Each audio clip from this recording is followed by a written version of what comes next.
வணக்கம் மக்களே, நம்ம இப்போ என்ன பார்க்க போறோம்னா ரேக்குங்க. இதோட சைஸ் வந்து 1.5க்கு 1.5ங்க, உயரம் வந்து 4 அடி இருக்குதுங்க. குட் கண்டிஷனில் இருக்குதுங்க. இது நம்ம கடையில் வந்து 3200 கொடுக்குறோங்க. இப்போ நம்ம அடுத்தால என்ன பார்க்க போறோம்னா 2க்கு 2 சிங்குங்க. குட் கண்டிஷனில் இருக்குங்க. 304 கிரேடுங்க. நீங்கள் இது புதுசு வாங்க போனால் குறைஞ்சது 10,000 வருங்க. நம்ம கடையில் பழசில் வந்து ஒரு பீஸ் வந்து 5000 கொடுக்குறோங்க.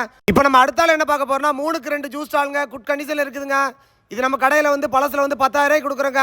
57 கிலோ இடம் இருக்குதுங்க. குட் கண்டிஷனில் இருக்குதுங்க. இப்போ நம்ம அடுத்தால என்ன பார்க்க போறோம்னா ஸ்வீட் கடையில் யூஸ் பண்ணுற ரேக்குங்க. இதோட சைஸ் வந்து 1க்கு 1.5ங்க, 5 அடி உயரம் இருக்குதுங்க. குட் கண்டிஷனில் இருக்குதுங்க. இது நம்ம கடையில் வந்து 10,000 கொடுக்குறோங்க.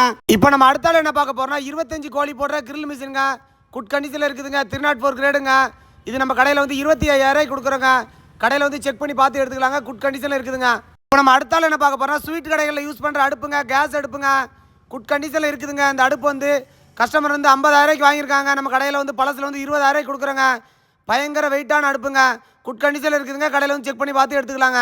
இப்போ நம்ம அடுத்தால என்ன பார்க்க போறோம்னா அண்டர் கிரவுண்ட் ஃப்ரீசருங்க. குட் கண்டிஷனில் இருக்குதுங்க.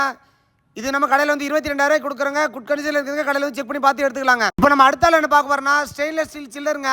குட் கண்டிஷனில் இருக்குதுங்க. 2 டோர் உள்ளதுங்க. இது நம்ம கடையில் வந்து 25,000 கொடுக்குறோங்க. நீங்கள் இது புதுசு வாங்க போனால் குறைஞ்சது ஒரு 60,000 70,000 வருங்க. இதே மாதிரி பழைய பொருட்கள் எல்லாமே நம்ம கடையில் கிடைக்குங்க. அதே மாதிரி பழைய பொருட்கள் உங்ககிட்ட இருக்குது, நீங்கள் சேல் பண்ணனா ஸ்கிரீன் நம்பருக்கு கான்டெக்ட் பண்ணுங்க.